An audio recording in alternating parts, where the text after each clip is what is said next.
Christ's followers, however, were not to reduce themselves to a state of poverty and then depend upon others for support.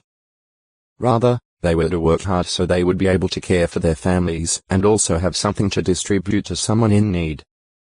F4 28 1th4 10-12 2th3 10-12 1t5 8. They were to be content with sustenance and covering, not striving to become rich. Any who made material pursuits of prime concern were in danger of becoming involved in dishonest practices and losing their faith because of neglecting spiritual things. This did happen to some, as is shown by Paul's words to Timothy.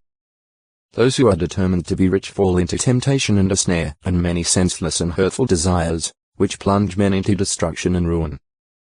For the love of money is a root of all sorts of injurious things, and by reaching out for this love some have been led astray from the faith and have stabbed themselves all over with many pains.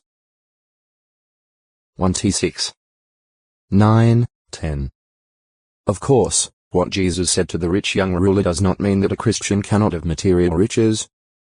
In the 1st century CE, for instance, wealthy Christians were associated with the congregation at Ephesus.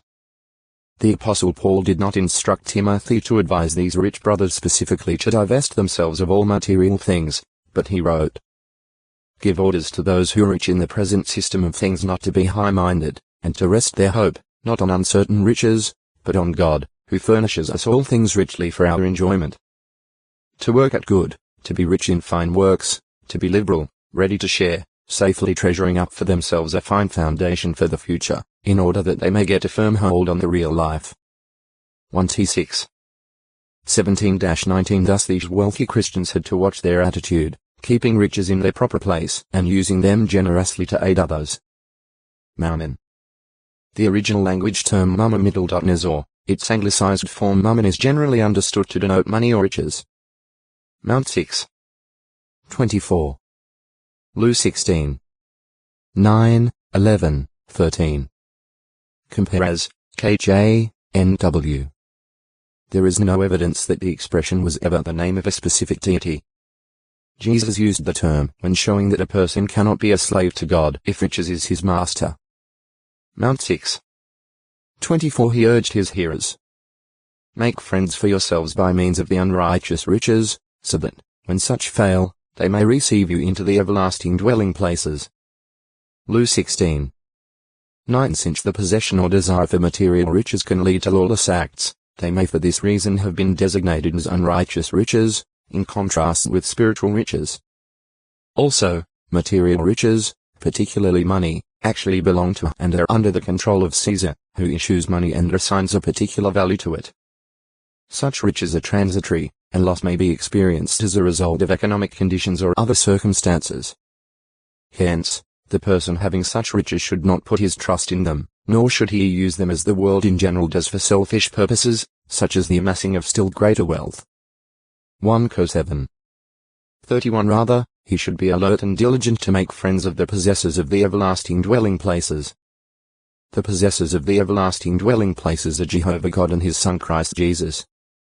Compare Job 6 37-40, 44. Persons who do not use their unrighteous riches in a proper way as in assisting those in need and in furthering the good news. G2 10. PHP 4 15 could never be friends of God and of his Son, Christ Jesus.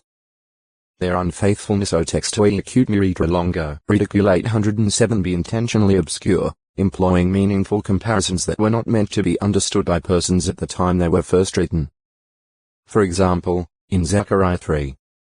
8 Jehovah refers prophetically to my servant Sprout, but he does not there explain that this one is a sprout, or an offspring, of the royal line of David, and that actually such one is God's own son then in the heavens who would be born to a virgin descendant of King David.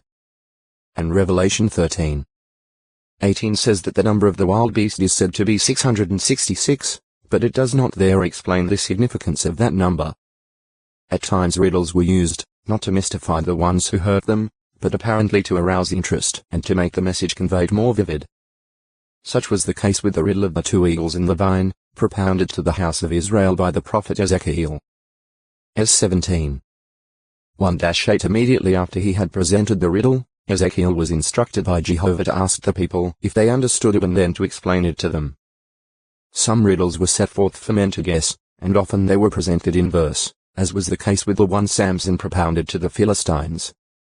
When he said, "Out of the eater something to eat came forth, and out of the strong something sweet came forth," he deliberately employed comparisons that would not be readily perceived.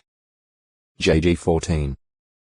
12-18 His riddle was based on an experience he had personally had shortly before this when he scraped honey out of the carcass of a lion, where it had been deposited by a swarm of bees.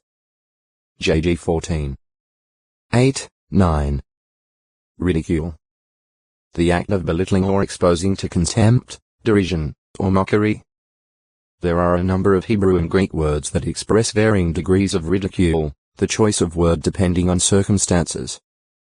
We therefore read in the Bible of persons that mock, deride, sneer, scoff, jeer, laugh at, or make fun of others. Ridiculers are, in general, detestable to others. PR 24.